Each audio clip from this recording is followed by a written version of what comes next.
தெருவில் சுற்றித் திரியும் வளர்ப்பு பிராணிகளை கையாளும் போது அவற்றை ஊராட்சி மன்றங்கள் கொல்லக்கூடாது என்ற உத்தேச கொள்கையை எதிர்வரும் பிப்ரவரி மாதம் கூடும் மாநில சட்டமன்ற கூட்டத்தில் தாக்கல் செய்யப்போவதாக ஸ்லாங்கூர் ஆட்சிக்குழு உறுப்பினர் சூலிம் உறுதியளித்திருப்பதாக அரசு சார்பற்ற இயக்கம் ஒன்று தெரிவித்திருக்கிறது. டிசம்பர் 13ஆம் தேதி ஊராட்சி மன்றத்திற்கான ஸ்லாங்கூர் ஆட்சிக்குழு உறுப்பினர் பத்தாலிஞ்சையா நாடாளுமன்ற உறுப்பினர் லீ சியன் சுங் மற்றும் பிராணிகளை கொடுமைப்படுத்துவோருக்கு எதிரான இதர அரசு சார்பற்ற பிரதிநிதிகளுடன் நடைபெற்ற சந்திப்பு கூட்டத்தில் இந்த ஆலோசனை முன்மொழியப்பட்டதாக கைவிடப்பட்ட மலேசிய பிராணிகள் சங்கம் தெரிவித்திருக்கிறது.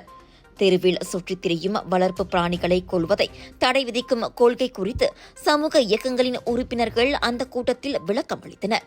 ஊராட்சி மன்ற அதிகாரிகள் பின்பற்றும் கருணை கொலை செய்வதற்கு பதிலாக அந்த பிராணிகளுக்கு கருத்தடை செய்த பின் விடுவிக்கப்பட வேண்டும் என அரசு சார்பற்ற இயக்கங்களின் பிரதிநிதிகள் வாதிட்டனர்.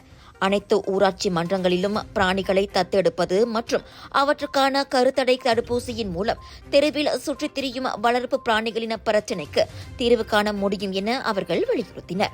வளர்ப்பு பிராணிகளை கொல்லக்கூடாது என்ற முன்னோடி கொள்கை பத்தாலிஞ்சையா ஊராட்சி மன்ற பகுதிகளில் அமல்படுத்தும் கடப்பாட்டுடன் லீலியன் முழு ஆதரவோடு இந்த ஆலோசனையை தாம் பெற்றுள்ளதாக சூலிம் தெரிவித்தார்.